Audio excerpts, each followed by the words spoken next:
Hello students, welcome to Pathak sir. मेरा नाम है विशाल पाठक और मैं फिर से ले आया हूँ क्लास 6 पूर्वी बुक की यूनिट 3 से एक और चैप्टर जिसका नाम है स्पाइसेस दैट हील अस। ये जो चैप्टर है ये हमें बहुत सारे मैसेज देता है।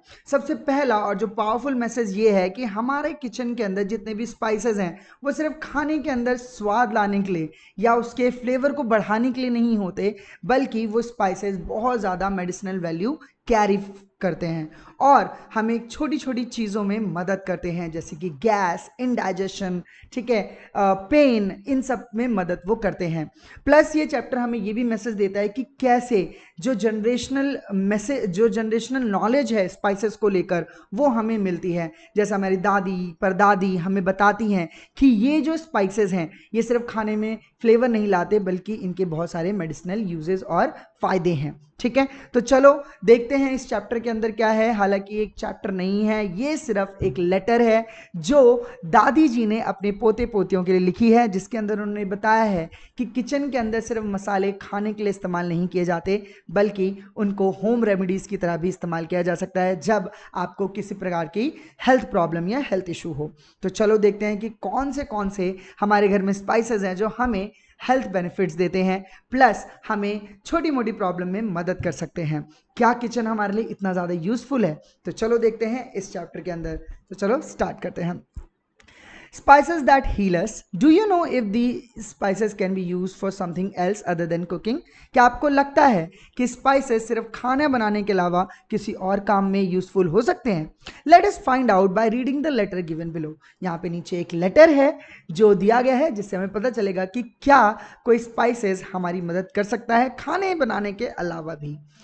डियर विक्रम एंड वैभवी, तो यहाँ पे विक्रम एंड वैभवी दोनों भाई बहन हैं और इनको इनकी दादी जी ने लेटर लिखा है। देखते हैं क्या लिखा है। नमस्ते, I just got your message that you are better now.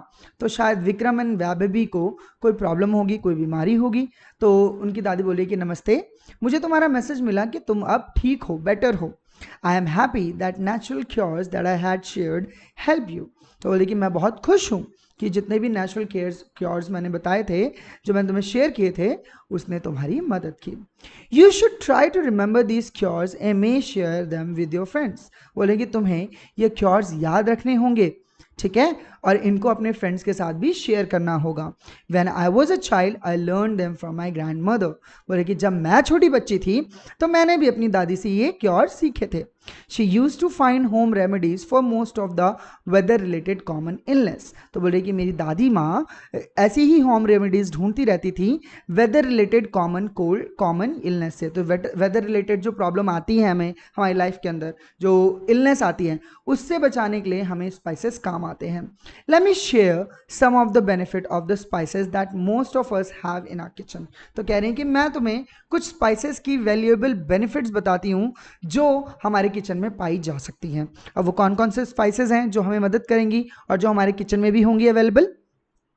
Let me start with हल्दी। हल्दी को सब जानते हैं, विच is called turmeric in English, और इंग्लिश में इसको क्या बोलते हैं? ट्यूमरिक बोलते हैं। हल्दी को इंग्लिश में ट्यूमरिक बोलते हैं। It helps in improving our energy level. ये हमारी एनर्जी लेवल को इंक्रीज करती हैं। तो चुटकी भर दूध में पीने से रोज हमारी एनर्जी लेवल बढ़ जाती है और डाइजेशन को भी, हमारे पेट को भी ठीक रखता है, हमारे खाने को पचाने में भी मदद करता है। It helps in reducing body pain too, और अगर आपकी बॉडी में पेन है तो उसको भी क्योर करने में मदद करता है हल्दी। तो आई होप आपको हल्दी के बेनिफिट समझ आए हो, राइट? अपने घर में अपनी मम्मी पापा से भी पूछ सकते हैं। Next let us take methi, which is called fenugreek. मेथी दाना होता है, छोटा छोटा येलो कलर का होता है। तो आपने नहीं देखा तो अपने मम्मी से पूछिएगा बच्चों, तो आपको मिल जाएगा। तो कह रहे मेथी, जिसको हम फेन्यूग्रीक भी कहते हैं इंग्लिश में। You will be surprise to know what it helps me in my keeping my sugar level and my body weight in control. तो कह रही तुम्हें सरप्राइज होगा ये जान के कि मेरे जो शुगर लेवल्स है उनको कंट्रोल करने में बहुत मदद करता है और मेरे वेट गेन को भी कंट्रोल करता है। तो जो मेथी दाना होता है वो हमारे शुगर लेवल को कैसे कंट्रोल करता है? हमारे बॉडी में हम जब भी कुछ खाते हैं तो हमारी बॉडी में शुगर लेवल मेंटेन होते हैं, right? Insulin level, sugar level maintain होते हैं। ये जब आप हायर स्कूल में जाओगे, हायर क्लासेस में जाओगे तो आपको पता चलेगा शुगर लेवल क्या होता है। तो हर एक खाने से हमें शुगर मिलती है और वो शुगर हमारे बॉडी बॉडी में बढ़ती है, इंक्रीज होती है। तो शुगर लेवल को हम मेंटेन नहीं करेंगे तो हमारी ज़्यादातर बीमारियां हो सकती है, हमें अलग अलग बीमारी हो सकती है। तो शुगर लेवल को मेंटेन करती है मेथी दाना और बॉडी वेट को भी कंट्रोल करने में मदद करती है। I need to soak the methi seeds overnight and drink the water in the morning.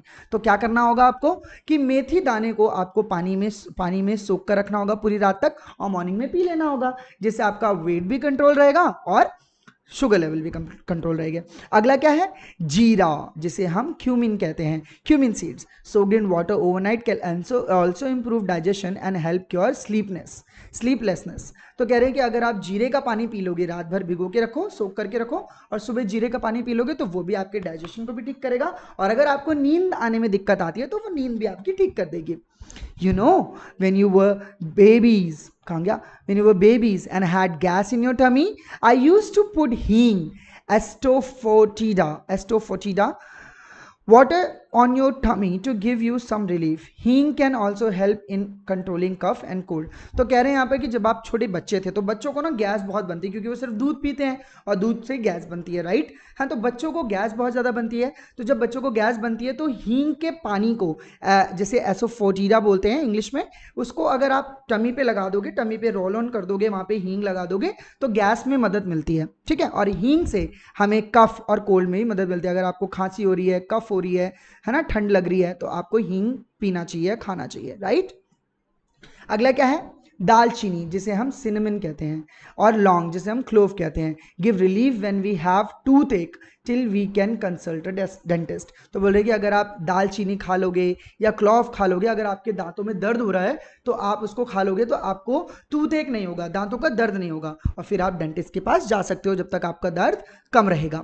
अदरक, जिसे हम इंग्लिश में जिंजर कहते हैं, is another herb that can help us when we have cough and cold. तो अदरक, आपने अदरक वाली चाय तो पी होगी, बहुत सारी है ना, अदरक खाने में भी बहुत ज़्यादा डलता है। तो अदरक हमें ठंड से और खांसी से भी बचाता है, तो हमें अदरक वाली चाय पीनी चाहिए। It also gives relief from pain, यह हमें दर्द से भी बचाता है। अगर आपकी बॉडी में दर्द है तो हमें अदरक वाला पानी पी लेना चाहिए। Do you know ginger has been used cooking for more than 4000 year. तो कह रहे आपको पता है कि जिंजर तो 4000 साल पहले से चलता आ रहा है और उसको खाने में डाला जा रहा है। Even today it is extremely use in cooking Indian food, और हमारे हमारे इंडियन फूड के अंदर अदरक बहुत ज़्यादा डाला जाता है, हर खाने में डाला जाता है ना। तो कितना ज़्यादा यूजफुल है अदरक, राइट। और अदरक तो खाने का स्वाद भी बढ़ा देता है।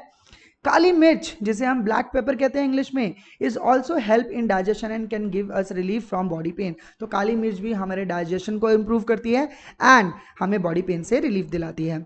You may have seen that at the end of meal saunf, fennel seed and ajwain, carom seed are served. आपने देखा होगा कि खाना खाने के बाद हमें सौंफ मिलता है खाने के लिए, अगर आप पार्टी वगैरह में गए तो सौंफ और मिश्री मिलती है, या फिर कैरम सीड, अजवाइन मिलती है ना, सर्व की जाती है। It is because they help in digestion of the food, क्योंकि ये खाने को पचाने में मदद करती हैं। तो देखा कितनी सारी चीज़ें हैं हमारे किचन के अंदर जो हमें कितनी सारी चीज़ों से में मदद करती हैं। तो हमें पता है कि नेचर कितना ज़्यादा इंपॉर्टेंट, हमारे नेचर से हमें कितनी सारी इंपॉर्टेंट चीज़ें मिलती हैं जो हमारी बॉडी को रिलीफ दिलाती है, हमें कितने ज़्यादा हेल्प करती हैं हर एक चीज़ में। अगला है इलायची, जिसे हम कार्डमम कहते हैं। Also help us with the digestion and respiratory troubles. सांस लेने में अगर दिक्कत है, डाइजेशन में दिक्कत है, तो इलायची बहुत मदद करती है। इलायची वाली चाय भी तो पी होगी आप लोगों ने। In addition to curing bad breath, और हाँ, मुंह की जो गंदी बदबू आती है, अगर आप थोड़ी सी इलायची खा लो तो आपके मुंह से बदबू भी चली जाएगी। तो अगर आप लोगों को मुंह में बदबू की प्रॉब्लम है तो प्लीज इलायची जरूर खाइएगा। Now go into the kitchen and try identify these herbs and spices and remember you must consult an elder before you use them. Yes yes, तो लास्ट वाली बात बहुत इंपॉर्टेंट है, इसको सुने बिना नहीं जाइएगा। तो कह रहे कि जाओ, जाके किचन में ये सारे हर्ब्स एंड स्पाइसेस को देखो कहाँ पर हैं, और याद रखना इसको तभी यूज करना जब आप अपने बड़े एल्डर से कंसल्ट कर लो कि कितना यूज करना है, कैसे यूज करना है। क्योंकि ऑफकोर्स आपने अपनी बॉडी पे कुछ भी ट्राई कर लिया, कुछ गलत हो गया तो है ना, आप लोग मुझे कोसोगे या इस चैप्टर को कोसोगे, राइट। माई लव आशीर्वाद टू बोथ ऑफ यू, बोले कि मेरा प्यार और आशीर्वाद आप लोगों के साथ है। योर अफेक्शनेटली दादी। तो दादी बोलते हैं कि मैं आपकी प्यारी दादी, ठीक है। तो आई होप आपको ये भी चैप्टर अच्छे से समझ आया हो, और अगर आपको मेरे पढ़ाने का तरीका अच्छा लगता है और इस चैप्टर से आपको नॉलेज मिली हो और मेरे पढ़ाने के तरीके से आपको खुशी मिली हो, समझ आया हो, तो प्लीज़ इस चैप्टर को, इस वीडियो को शेयर कीजिए अपने दोस्तों के साथ, ज़्यादा लाइक कीजिए इस वीडियो को, एंड मिलेंगे हम नेक्स्ट वीडियो में। और एक और बात, ये चैप्टर में हमें ये पता चला कि स्पाइसेस कितनी ज़्यादा यूजफुल है, ठीक है। तो हम मिलेंगे नेक्स्ट वीडियो में, तब तक के लिए बाय बाय, टाटा।